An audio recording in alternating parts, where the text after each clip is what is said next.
Welcome to Warner's Kitchen. আশা কৰোঁ আপোনালোক সকলে ভালে আছে। আজি মই বনাই আছো এয়া সজিনাৰ চৰচৰি। ইয়াৰ কাৰণে মই ইয়াতে অলপ তেল দি কিনে পিঁয়াজ দি কিনে সজিনা আলু বহাই দিছো। তাৰ পিছত মই এইটো ঢাকি থৈ দিম। ফ্ৰাই হ'ব এইখিনি ভালকে। মই এয়া বেহৰ আদা নহৰু এয়া পিচি লৈছো। এইখিনি অলপ ভালকে ফ্ৰাই হলে মই এইটো তাত ঢালি দিম। ঢালি দি অলপ ফ্ৰাই কৰিম।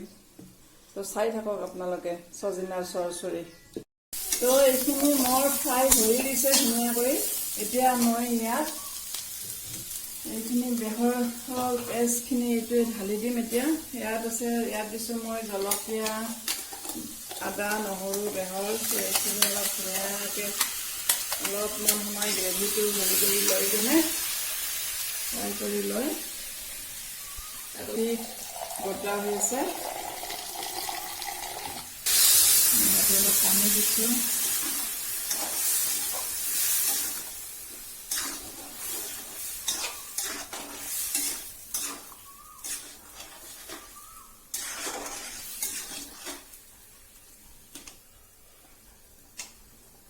এইখিনি পানী গোটা হৈছে।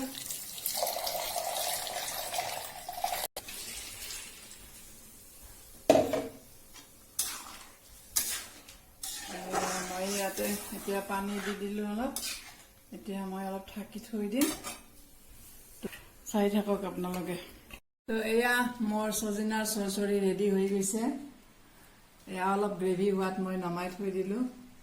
আৰু এয়া মই বনাইছো আমুল ক্ৰীমৰ সুইট ফ্ৰুটছ।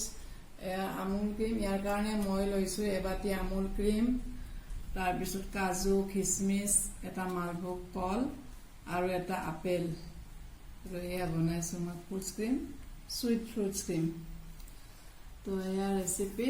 তো আপোনালোকে কেনে পালে, যদি ভাল পালে প্লিজ লাইক কৰিব, মোৰ চেনেলটো ছাবস্ক্ৰাইব কৰিব। তো আজিলৈ আহিছো।